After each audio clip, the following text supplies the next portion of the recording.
Operation launch हुआ था जिसमें फायर फाइट थोड़ी देर के लिए चली थी और उसके बाद वहाँ से टेररिस्ट निकल पाए और तब से लेकर के उनकी तलाश थी। उसी तलाश की कड़ी में ही आज कुछ एक जगहों पे नाके रखे गए थे। कुछ एक खबर थी कि इनकी मूवमेंट किसी गाड़ी में होने वाली है। नाके ने जब चेकिंग के लिए गाड़ी को इशारा दिया रोकने का, तो वहाँ से गाड़ी से जंप करके फायर करके भागने की कोशिश की गई और जवाबी कार्रवाई में दोनों दहशतगर्द मारे गए हैं। दोनों पुलवामा ज़िले के रहने वाले हैं और दोनों का संबंध जो है वो लश्कर-ए-तैयबा जो है तंजीम के साथ है। इनकी मूवमेंट क्योंकि बडगाम की तरफ से इस तरफ शहर से थी, तो ये श्रीनगर शहर में आ रहे थे, जो आगे किसी डेस्टिनेशन पे जा रहे थे। ये पार्ट तो तफ्तीश का हिस्सा है, मगर ये अपनी पुरानी जो इनकी हाइड आउट है उसको छोड़ के किसी नई हाइड आउट की तलाश में मूव कर रहे हैं। सर, 2 इवेंट्स जहाँ के अरेंजमेंट्स का ताल्लुक है, हम लोग अभी पुलिस कंट्रोल रूम में सीनियर ऑफिसर्स की मीटिंग करके आ रहे हैं, जिसमें डिस्ट्रिक्ट एसपी शामिल थे, रेंज डीआईजी शामिल थे, उसके अलावा एडिशनल डीजी हमारे विजय जी से बाकी जो यहाँ के फील्ड ऑफिसर है वो शामिल थे। सुरक्षा की दृष्टि से जो भी ज़रूरतें हैं उनका पूरा इंतजाम किया जा रहा है और रिपब्लिक डे का फंक्शन बहुत अच्छे से सब जगह पे कंडक्ट किया जाएगा, जैसे कि हमेशा किया जाता है। और बड़ी तादाद में लोगों की शिरकत के साथ हम उम्मीद करते हैं कि सारे के सारे इंतजाम बड़े कामयाब तरीके से होंगे।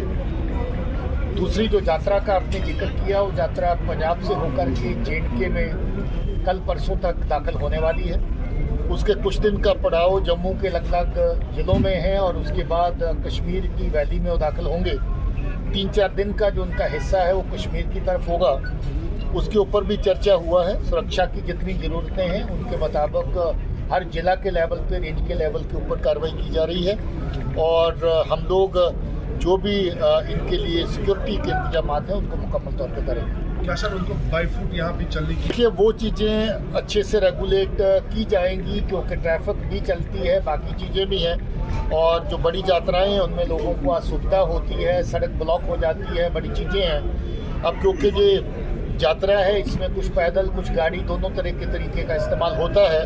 हम लोग की कोशिश रहेगी कि जो सिंगल रोड्स हैं जहाँ पर ट्रैफिक जो है उसमें ऑब्स्ट्रक्शन पैदा हो सकती है, उसमें गाड़ी में सफ़र किया जाए और जो बाकी जगह हैं उनको एडवाइस किया जाए कि कुछ एक जगह पे जहाँ अलाउ करती है रोड वहाँ पर पैदल चला जाए। बाकी सुरक्षा की दृष्टि से जो ज़रूरतें होंगी उसके मद्देनजर भी उनको गाइड किया जाए।